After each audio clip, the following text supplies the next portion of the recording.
This is Jared with Stampede Blue, and this is your Indianapolis Colts post-game wrap. Your Colts lost today on the road against the Baltimore Ravens, and the final score was 23-16, and the win goes to the weather.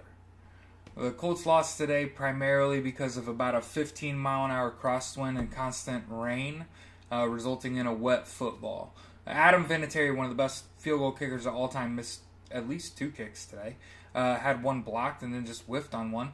And then if you watch Jacoby Brissett throw today, you'll notice that several of his passes seemed errant when they weren't. They were just a wet football, so the ball floated a little high and it drifted a little low. The Colts on defense were stout against the run and then gave up several plays over 20 yards because they were depleted in the secondary. This has kind of become a recurring theme with the Indianapolis Colts. Remember, at the start of the season, we talked about the Colts replacing half their roster with new players, which is not a common thing. Chris Ballard has certainly a type of football player that he's looking for and that he's aiming to fill the team with what we would like to refer to as NFL football players and not just like really good college players that are undersized. That said, though, guys like T.Y. Hilton had 100 yards receiving today. Jack Doyle comes to work every week, as does Frank Gore, who absolutely appears to be playing with all that he has at all time and often does not look like a 34-year-old running back. He often looks like a young back. That said, though, there are a few players on this Colts team that are very young that have promising futures.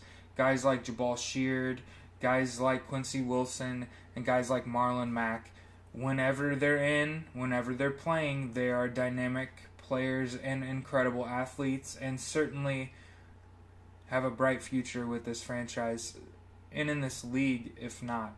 The Colts may not have won today, but they certainly solidified what appears to be a top 3 pick in the 2018 NFL Draft. The Colts will finish their season next week against the Houston Texans. Obviously, anything other than a win is unacceptable, right? And of course, we want to point at guys like Chuck Pagano and say that you're inept. But that isn't how I feel this week.